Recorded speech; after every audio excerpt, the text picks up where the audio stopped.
ಶಿಡ್ಲಘಟ್ಟ ನಗರದ ಕೋಟೆಯ ಶ್ರೀರಾಮನ ದೇವಾಲಯದಲ್ಲಿ ವಿಶೇಷ ಪೂಜೆ ಸಲ್ಲಿಸಿ ಕರಪತ್ರವನ್ನು ಬಿಡುಗಡೆ ಮಾಡಿ ಮಾತನಾಡಿದ ಶ್ರೀರಾಮ ಶೋಭಾಯಾತ್ರೆ ಆಚರಣಾ ಟ್ರಸ್ಟ್ ಅಧ್ಯಕ್ಷ ಬಿ ವೆಂಕಟೇಶ್, ನಮ್ಮ ಸನಾತನ ಧರ್ಮವನ್ನು ಉಳಿಸಬೇಕು ಮತ್ತು ಅದರ ಶಕ್ತಿಯನ್ನು ಅನಾವರಣಗೊಳಿಸಬೇಕೆಂಬುದೇ ನಮ್ಮ ಆಶಯ. ಶ್ರೀರಾಮನ ಶೋಭಾಯಾತ್ರೆಯಲ್ಲಿ ಜಾತಿ ಮತ್ತು ಪಕ್ಷ ತರಬಾರದು.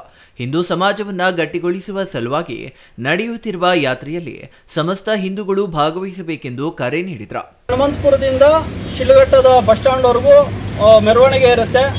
ನಂತರ ಶ್ರೀ ವೆಂಕಟೇಶ್ವರ ಚಿತ್ರಮಂದಿರದ ಮುಂದೆ ವೇದಿಕೆಯ ಕಾರ್ಯಕ್ರಮ ಇರುತ್ತೆ. ಒಂದು 10,000 ಒಳಗೆ ಸೇರ್ಬೋದು. ಯಾಕಂದರೆ ನಮ್ಮ ಹಿಂದೂಗಳು 10,000 ಎಷ್ಟು ಸೇರಿದ್ರು ನಮ್ಗೆ ಒಳ್ಳೆಯದೇ. ಯಾಕಂದರೆ ಇಂಥ ಕಾರ್ಯಕ್ರಮಗಳಾಗ್ತಾ ಇರಬೇಕು. ನಮ್ಮ ಹಿಂದೂ ಸಮಾಜದಲ್ಲಿ ನಮ್ಮ ಹಿಂದೂ ಸಮಾಜನ ಗಟ್ಟಿ ಮಾಡಬೇಕು. ನಾವೆಲ್ಲ ಆ ನಿಟ್ಟಿನಲ್ಲಿ ಕಾರ್ಯಕ್ರಮ ಮಾಡ್ತಾ ಇದ್ದೀರಿ. ಸಂಪ್ರದಾಯದಂತೆ ಶಿಡ್ಲಘಟ್ಟ ತಾಲೂಕಿನ ಹನುಮಂತಪುರ ಗೇಟ್ ಬಳಿ ಇರುವ ಶ್ರೀ ಆಂಜನೇಯ ಸ್ವಾಮಿ ದೇವಸ್ಥಾನದಿಂದ ಶೋಭಾಯಾತ್ರೆಗೆ ಚಾಲನೆ ದೊರೆಯಲಿದ್ದು, ಅಲ್ಲಿಂದ ಶಿಡ್ಲಘಟ್ಟ ನಗರದ ಸಾರಿಗೆ ಬಸ್ ನಿಲ್ದಾಣದವರೆಗೆ ಶೋಭಾಯಾತ್ರೆ ನಡೆಸಿ ವೆಂಕಟೇಶ್ವರ ಚಿತ್ರಮಂದಿರದ ಬಳಿ ವೇದಿಕೆ ಕಾರ್ಯಕ್ರಮ ನಡೆಯಲಿದೆ. ಈ ಕಾರ್ಯಕ್ರಮದಲ್ಲಿ ಎಲ್ಲ ಹಿಂದೂಗಳು ಭಾಗವಹಿಸಬೇಕು. ಕಾರ್ಯಕ್ರಮದ ಯಶಸ್ವಿಗಾಗಿ ಈಗಾಗಲೇ ಕನ್ನಡಪರ, ರೈತಪರ ಹಾಗೂ ವಿವಿಧ ಸಂಘ ಸಂಸ್ಥೆಗಳ ಪದಾಧಿಕಾರಿಗಳು ಮತ್ತು ಮುಖ್ಯಸ್ಥರು ಬೆಂಬಲವನ್ನು ವ್ಯಕ್ತಪಡಿಸಿದ್ದಾರೆ.